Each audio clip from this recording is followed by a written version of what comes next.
what did you make of Drake Maye's performance last night? I think it's to me now it's like what he's doing on 3rd and long, and there was a 2nd and 20 last night where they just so easily converted it, and he looks so calm and settled, and I think Josh McDaniels is doing a bonkers job with him.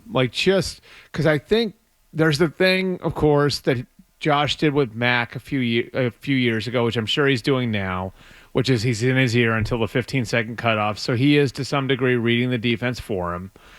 I think what's impressive about it is just the way that they've been able to balance who he is as a playmaker and not take that away from him and get him playing fast while also having him growing within the offense. It's funny because Josh has done there's been so much damage done when it comes to Josh as an NFL head coach. And I'd still look at this if I was another team, and I'd be tempted to pick up the phone and call because give of him what a third I'm seeing. chance. Yeah, there are so few guys that can develop the position at this level, and so I'm really impressed with Josh. He's done a phenomenal job, and Drake's natural ability is obviously speaks for itself. But it's not like when you watch him play, it's not like you can see it. And I always hesitate with this stuff because you don't know what an offense is trying to do unless you're in the meetings and everything else. But it's not like Drake is sitting back there and going 1, 2, 3, 4. That part of the game, it's not there for him yet. Yet he's playing with patience in the pocket. He's able to allow things to develop. He doesn't ever look panicked. He looks under great control at all times. And I think the one thing that surprised this staff, because they knew what they were, part of the reason why Vrabel took this job was because of the presence of Drake Maye, right? I think one thing that kind of has surprised the people on, Mike and the guys on this staff is just how good his instincts are. That's what they didn't know. That's what'd be hard to know unless you were in it with him. But how good his feel and his instincts are, I think you can see that.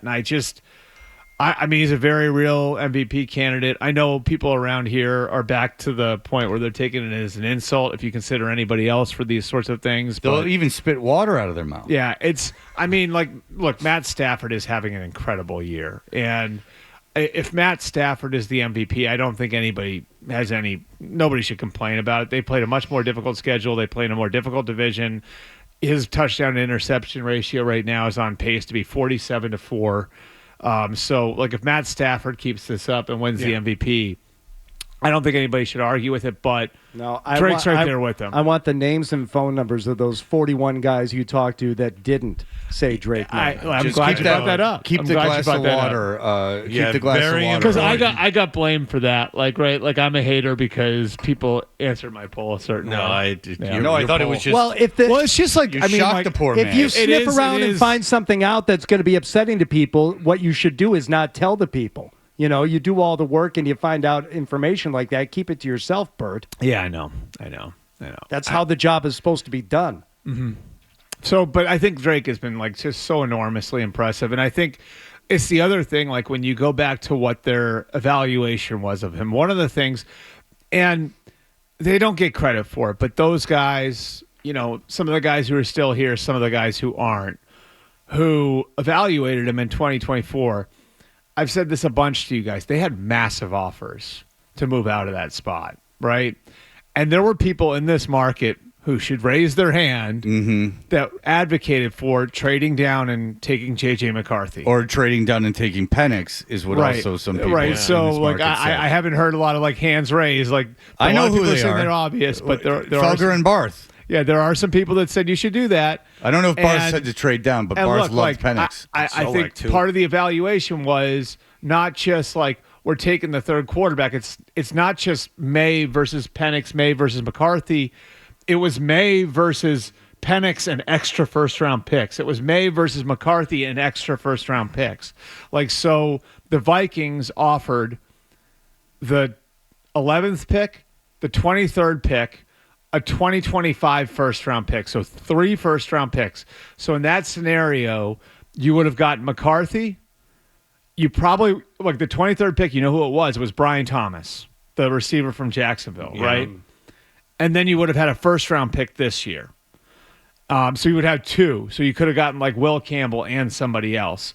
So I think resisting the overtures to take Maye 3rd overall, they do deserve credit for that. And a big part of the evaluation was a lot of things went wrong for him his last year at North Carolina.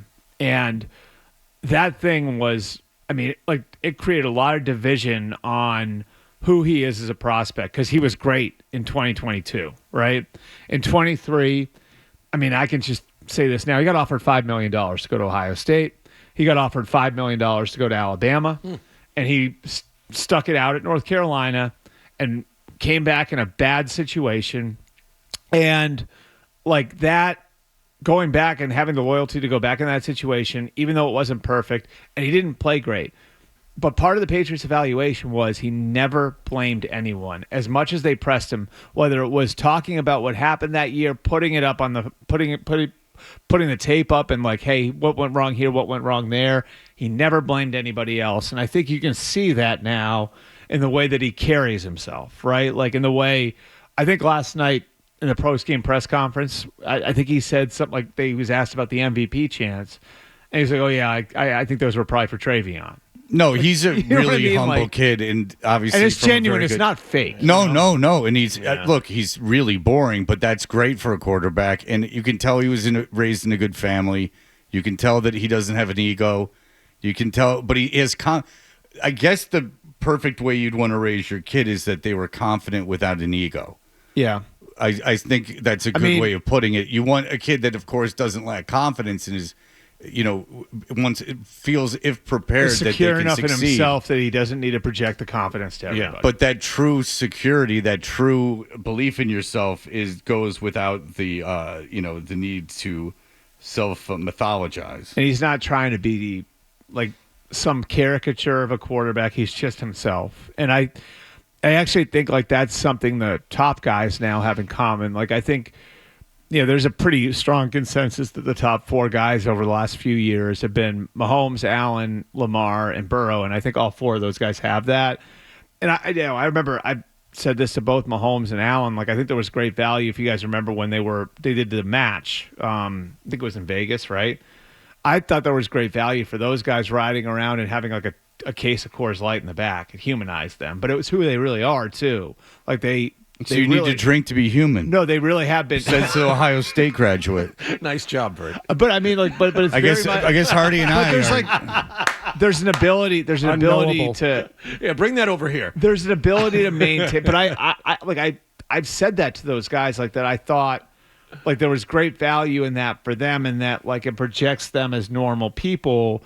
And they really are. You know what I mean? Mm-hmm. Like, if you've ever been around those two, they really are. And Burrow's the same way, and Lamar's the same way. Burrow's getting a little nutty with the fashion stuff. He does, but if you're around him, he's a really normal guy. Sure. But I think it's interesting, too, when you say they're not trying to be a caricature of a quarterback. I would say on or off or on the field, because those 4 guys you mentioned are 4 totally different players in terms of the way they play the and game. Very different personalities. And different personalities, and they're not trying to... like you said, change, what they do or how they do it, and they're all having success. I mean, and it just feels like, I don't know if you guys felt this way last night, and I'm sure you felt it. Yeah, I'm sure you felt it, Fred, like, rooting for the other team, but this is where there's a similarity to Brady. It's like 3rd and 9 feels like 3rd and short now. Yeah. And like, you just kind of like look at the way, again, this is the value of him as a runner. Right, like, and what he does with his athleticism. So and I think the offensive. We can get into this too. The offensive line deserves credit too for what's happening now. But like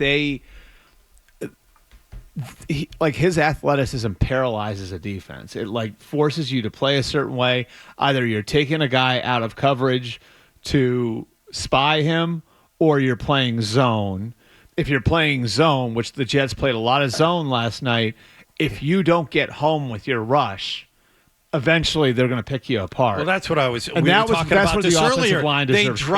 They dropped 8 guys back, and still Maye was finding the seams in the zone and moving the ball down the field. Right, and like I think like the the offensive line deserves a lot of. The offensive line is way better than it was last year, and I think Will Campbell. Like, again, like I don't think he's Joe Thomas at left tackle, but I do think he can be like Jake Matthews, which is a good left tackle and a guy who's good enough where you don't have to worry about it. So you think after watching him for all these weeks, he's going to stay at left tackle because that was the narrative when he was drafted? Maybe eventually they'll kick him inside. He's good enough to be a tackle for 10 years? I think so, yeah. Okay. Like I again, like, do I think he's going to be Joe Thomas or Laramie Tunsil? Right. No, I understand. Or Trent Williams? No. But when he was drafted, the point was he can be just an average left tackle for the next decade. Like, there are going to be like weeks when you have bad matchups like Myles Garrett where you're probably going to have to help him. Like, but I think, like, again, it's Jake Matthews is the one that like kind of jumped out at me as the right comp. I mean, like Matt Light was like that, right? Like Matt Light, like, do you guys remember? I think it was like Aaron Schobel from Buffalo, like where he had all kinds of trouble, like, right? Like there were matchups. Jason Taylor gave a lot of people problems, but like Famer, yeah. I mean, like but Matt Light, like you didn't really, they didn't have to worry about like going and getting one.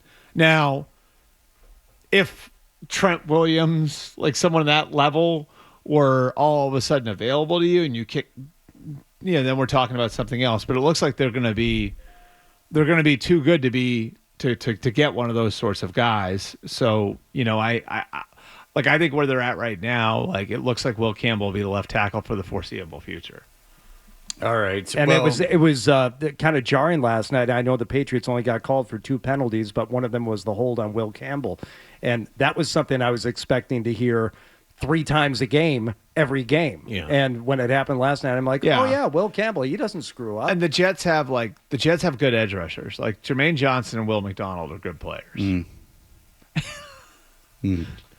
Disgruntled Jets fan over there. How much would you pay them? Well, I wouldn't pay them like they were Nick Bosa or Myles Garrett. I think it's tricky, like at that position, because like if you don't pay them at that level, then like, where are you going with them? Do you think anyone would pay them like Bosa or? Well, so they already picked up the option on Johnson. I think one thing. Well, Johnson can defend against the run. McDonald can't. The one thing that's interesting though is Johnson was way more available before the trade deadline than McDonald was. McDonald was really not off limits. Like if somebody went and offered something crazy like they did in Sauce and Quinnen, then like I'm sure they would have moved. But like Jermaine Johnson was available. And Will McDonald really wasn't the same way. Wouldn't you say McDonald's the better pass rusher, yeah. but Jermaine Johnson can stay on the field longer? Yeah, I would say, and I'd say like that's like where it's like with Will McDonald, it's like, okay, like as he gets older, he's going to get sturdier and he's going to get better against the run. Look, man, if they kept both of them, I wouldn't have a problem with it. I just don't.